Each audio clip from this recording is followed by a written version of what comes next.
Hey, how's everybody doing out there today? Hope you're having a great day. It is Sunday, May 26th here. It's the day before Memorial Day. I hope everyone is at home planning on celebrating the holiday. I personally choose to work most holidays, and I'll celebrate it later in the week when I'm home, Thursday or Friday, and that's just the way I like to do it because typically freight rates are better during the holiday. It's just the way it is, especially with refrigerated stuff. It's gonna move. Can't sit there, so that stuff's got to move. So yeah, hope everybody has a great holiday. Just want to say that. If you could, for me, if you're not already subscribed, please subscribe. Hit the like button for me. I'd appreciate that. Thumbs up. Share it out. If you know anybody that wants to be an owner operator, might benefit from this information, share it with them. I'd appreciate that.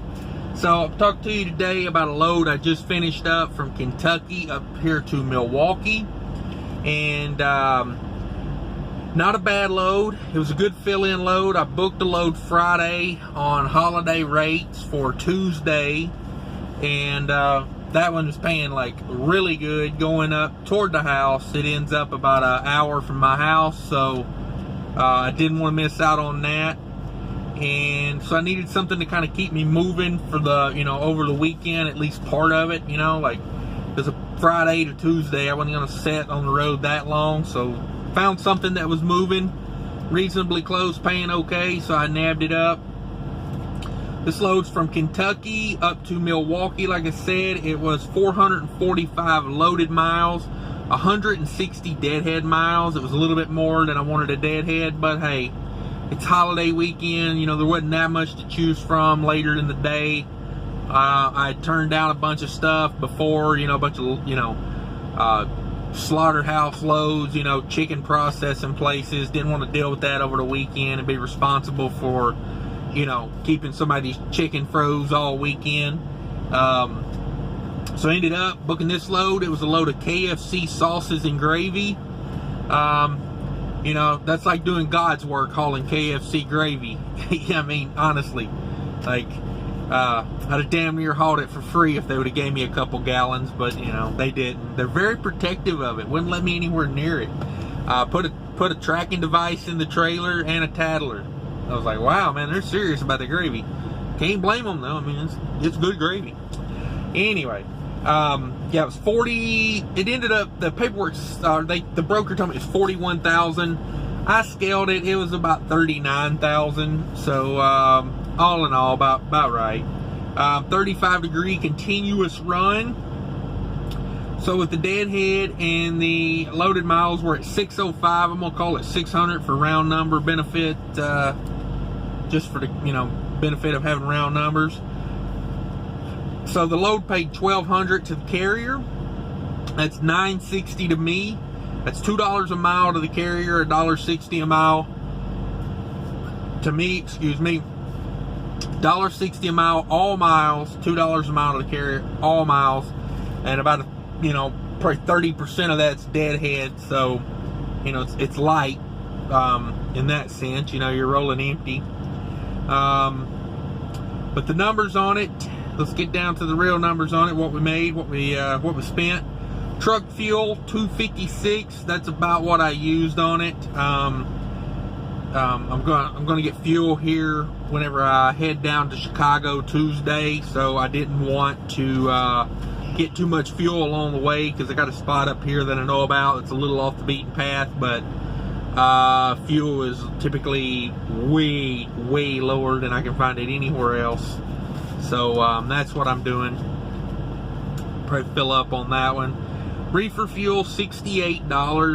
Probably used a tad bit more than that. I'm probably closer to like $80, $90 on reefer fuel because my reefer's going to be a little bit lower than when I started. But this continuous run, when it's 80 degrees outside, it sucks a lot of fuel. But with that tattler in there, there's no cutting it over to start and stop. Not taking that kind of risk. So yeah, 68 is what I spent. Maybe a little bit more actually used. Tolls, $51. Going from Kentucky to Milwaukee, man, it's hard to dodge those Chicago tolls unless you're really going to go out of route. So with 41,000 pounds, I wasn't much willing to get over on 41 and run all those red lights up through there. So the state of Illinois got me on that one, so I paid the 51 bucks. 11 of that I think went to the bridge in Louisville. So anyway, DEF fuel, 28 bucks. I didn't get DEF fuel. I keep saying fuel. DEF is not fuel. DEF is fluid. I did not get DEF fluid, and so I did not get that on my last load, so that's why it was $28 on this load. Typically, my loads are like 500 to 1,000 miles, and it's usually an average of about like $10 a load. So scale, 1150 on a scale. You know, I scaled it at the cat scale. By the way, guys, little talk to you here real quick. If you aren't using the Weigh My Truck Out for cat scales, you really should check into that if you scale often at all. It is so convenient. I mean, you pull up on the scale, you open the app, and you know, before you've done all, you know, you set your app up before you get up there. You put in your email address, your payment method, blah blah blah, carrier, truck number, all that. So when you get there, you pull up on the scale, you stop. You don't have to push any buttons outside the truck. If it's raining, snowing, you stay in the truck. You open the app. The app communicates with the scale.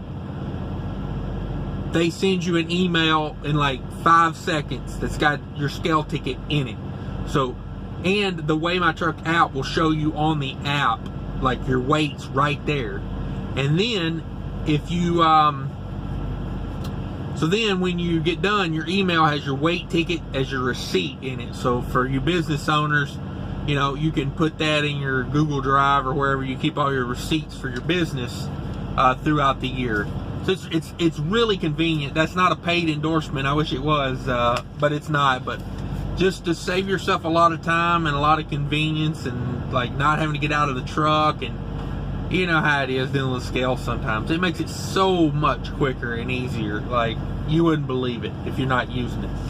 So anyway, yeah, $414.50 on variable cost on this load, which brings it to 546, or well, yeah, 545.50.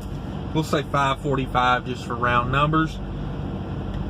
545 on this run was the profit after variable cost.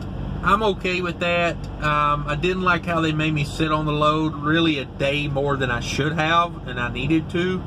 I mean, I could have had this load up here, you know, last night, but they made me sit on it a whole nother day, basically.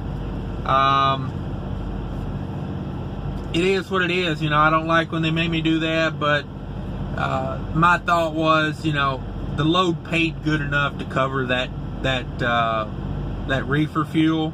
You know, it's not the shipper's problem of where I am, as far as, you know, I had 160 deadhead miles in there. So you take that away and the load is, you know, the load's like 260 probably, 270 a mile, somewhere in there. So it paid for sitting on it for a day.